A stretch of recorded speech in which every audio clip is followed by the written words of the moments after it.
जय हिंद, वंदे मातरम साथियों। मैं धर्मेंद्र रघुवंशी पुनः एक नए वीडियो में आप सभी का बहुत बहुत स्वागत करता हूं। साथियों, आज की इस वीडियो में हम बात करने वाले हैं अतिथि शिक्षकों के एक महत्वपूर्ण टॉपिक को लेकर।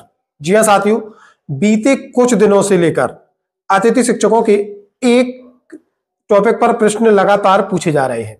समाचार पत्रों में एक खबर प्रकाशित हुई है जिसमें यह दावा किया जा रहा है कि हाई कोर्ट के फैसले के माध्यम से अतिथि शिक्षकों को किया जाएगा नियमित, बशर्ते अतिथि शिक्षकों को 20 दिसंबर के पूर्व हाईकोर्ट में एक याचिका दायर करनी होगी। उन्हीं अतिथि शिक्षकों को भविष्य में इसका लाभ मिलेगा। अब आप समझ ही सकते हैं, जब इस तरीके की खबर समाचार पत्रों में प्रकाशित होगी तो स्वाभाविक सी बात है अतिथि शिक्षकों में इसको लेकर सवाल भी खड़े होंगे, साथ ही साथ एक हलचल भी पैदा होगी कि क्या वास्तविक रूप से ऐसा संभव है और क्या हाईकोर्ट के किसी फैसले की मदद से भविष्य में अतिथि शिक्षकों का नियमितीकरण किया जा सकता है। अतिथि शिक्षकों के इस टॉपिक को लेकर लगातार प्रश्न भी हमसे आए हैं, साथ ही साथ ये जानना भी चाहा गया है कि क्या वास्तव में ऐसा हो सकता है और आवश्यक सुझाव इस खबर को लेकर मांगे गए हैं। सबसे पहले इस खबर को समझने का प्रयास करते हैं जिसमें यह दावा किया है कि अतिथि शिक्षकों के नियमित होने का आदेश हुआ जारी। अतिथि शिक्षक संघ जबलपुर द्वारा ऐसे समस्त अतिथि शिक्षकों से अपील की है जो अतिथि शिक्षक पात्रता परीक्षा पास है और जिनके पास 3 वर्ष का अतिथि शिक्षक का अनुभव है। इसमें एक याचिका क्रमांक का भी हवाला दिया गया है और ये स्पष्ट किया गया है कि ये जो आदेश है वह 53 अतिथि शिक्षकों की, जो कि एक याचिकाकर्ता के रूप में थे, उनके लिए जारी किया गया है और आने वाले समय में जो अतिथि शिक्षक किसी भी वर्ग की पात्रता परीक्षा पास हो और जिनके पास 3 वर्ष का अनुभव हो, उनका नियमितीकरण आगामी समय में माननीय उच्च न्यायालय के आदेश अनुसार निश्चित है, बशर्ते उन्हें हाईकोर्ट का शरण आगामी 20 के पहले अपनी याचिका दर्ज करानी होगी। साथियों, इस टॉपिक को लेकर विभिन्न जो कोचिंग संस्थान हैं उन्होंने वीडियोस भी जारी किए हैं और उन्होंने अतिथि शिक्षकों से याचिका लगाने की अपील भी की है और ये दावा भी किया है कि आपको याचिका लगाने में किसी प्रकार की समस्या आ रही है तो उन्होंने कुछ नंबर इशूज किया, आप इन नंबर पर कॉल करें और हमारे पास अपने डॉक्यूमेंट्स भेजें, हम आपकी याचिका हाईकोर्ट तक लगा देंगे। अब सवाल यही है, चूंकि अतिथि शिक्षक साथी जो कि काफी ज्यादा मुझे लगता है इस टॉपिक को लेकर अनभिज्ञ है कि हाईकोर्ट में याचिका कैसे लगाई जाती है, साथ ही साथ कौन नहीं चाहता कि उनका नियमितीकरण हो। विशेष रूप से जब ऐसी खबर समाचार पत्रों में प्रकाशित होती है तो निश्चित तौर पर अतिथि शिक्षक साथी अब इस भ्रम में है कि याचिका लगाएं या ना लगाएं और बहुत से याचिका लगाने के लिए तैयार भी हैं।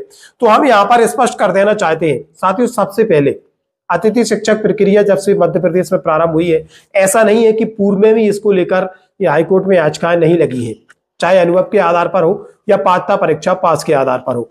तो क्या अतिथि शिक्षकों का नियमितीकरण हुआ है? आप अपने आप से सवाल पूछें, अभी तक नहीं हुआ है। कई बार हाईकोर्ट अतिथि शिक्षकों के फेवर में ये फैसले दे चुका है, बावजूद इसके, क्योंकि हाईकोर्ट जो भी फैसला देता है वो ये उसमें एक बिंदु स्पष्ट छोड़ता है कि सरकार या विभाग आपने जो नीति और नियम है उनके अनुसार कार्रवाई करना सुनिश्चित करें। यदि संभव हो सके तो इनकी नियमितीकरण की प्रक्रिया आप प्रारंभ कर सकते हैं। ये सरकार के पाले में या विभाग के पाले में हाईकोर्ट गेंद डाल देता है। तो अभी तक इतिहास में भी पीछे अगर हम मुड़कर देखें तो अभी तक नियमितीकरण को लेकर कोई ठोस कदम सरकार ने या विभाग ने हाईकोर्ट के निर्णय के अधीन नहीं उठाया है। अब आप एक चीज यह समझिए, जैसे 53 अतिथि शिक्षकों के लिए निर्णय दिया गया है जो पात्रता परीक्षा पास है और अनुभव जिनके पास है, तो क्या केवल उन 53 को ही इसका लाभ मिलेगा? ऐसा कभी नहीं होगा। अगर एक का भी होता है तो उस एक के आधार पर भी आप कभी भी फिर हाईकोर्ट जाकर अपनी नियुक्ति नियमित करा सकते हैं। और ये जो खबर है ये पूरी तरीके से निराधार है। इस वीडियो के माध्यम से हमें ये कहने में बिल्कुल भी गुरेज नहीं है, क्योंकि इस तरीके की खबरें आए दिन देखने को मिलती हैं। ये केवल और केवल आपको बरगलाया जा रहा है। स्पष्ट तौर पर इसमें यह किया गया है कि आगामी 20 के पहले आपको याचिका दर्ज करनी है, आपसे पैसे मांगे जा रहे हैं, याचिका लगाने के लिए आपको कहा जा रहा है। तो आप निश्चिंत रहें, ऐसा कुछ होने वाला नहीं है इस याचिका से कि आपके पास पात्रता परीक्षा पास हो और 3 वर्ष का अनुभव हो तो हाईकोर्ट आपकी नियमितीकरण की आदेश जारी कर देगा। हम यहाँ पर ये बिल्कुल नहीं कहते कि आप याचिका मत लगाइए। बिल्कुल आप लगाइए, आप अपनी तरफ से कोशिश कीजिए, हाईकोर्ट आपके फेवर में निर्णय भी दे सकता है और देता भी आया है। लेकिन जैसा कि इसमें दावा किया जा रहा है कि 20 के पहले ही आप लगाएं, जो लगाएंगे केवल उनको ही लाभ मिलेगा, ऐसा बिल्कुल भी नहीं होगा। यदि कोई एक भी अतिथि शिक्षक साथी नियमित होता है याचिका के माध्यम से, तो आने वाले समय में जो भी अतिथि शिक्षक साथी उस पात्रता में आएंगे उन सभी को नियमित करना फिर विभाग को पड़ेगा। और अभी तक आप देखेंगे हाईकोर्ट ने कई बार अतिथि शिक्षकों के फेवर में निर्णय दिया है, लेकिन कोई भी अतिथि शिक्षक, हम चाहे एमपी की ही बात क्यों करें, पूरे भारत में यदि हम देख लें, किसी भी राज्य में हाईकोर्ट या सुप्रीम कोर्ट के निर्णय के बाद अतिथि शिक्षक को अभी तक नियमित नहीं किया गया है। हम यहां पर स्पष्ट कर देना चाहते हैं, अतिथि शिक्षक जब भी नियमित होंगे, विभाग या सरकार की कोई ठोस नीति जब आएगी, उनके हित में जब कोई पॉलिसी बनाई जाएगी, तभी अतिथि शिक्षकों का नियमितीकरण संभव है। लेकिन आप अपने स्तर से प्रयास कर सकते हैं। लेकिन इस तरीके की जो समाचार पत्रों में खबरें हैं, जो दावे किए जा रहे हैं, जो आपको झांसे दिए जा रहे हैं, हम करबद्ध निवेदन आपसे करना चाहेंगे, इन झांसों से आप पूरी तरीके से दूर रहे। देखिए, विश्वसनीयता समाचार पत्रों की भी होती है, लेकिन आप एक विश्वसनीय समाचार पत्रों में भी ये खबर लिखने का प्रारूप देखिए, पूरी तरीके से ढुलमुल है। ये किसी भी तरीके से आप अगर खबर को भी पढ़ेंगे तो लग रहा है कि एक तरह से ये करेक्शन करके विज्ञापन बनाया गया है, जो कि कहीं ना कहीं अतिथि शिक्षकों से एक पैसे ऐंठने का, हाईकोर्ट तक ले जाने का एक जरिया हो सकता है।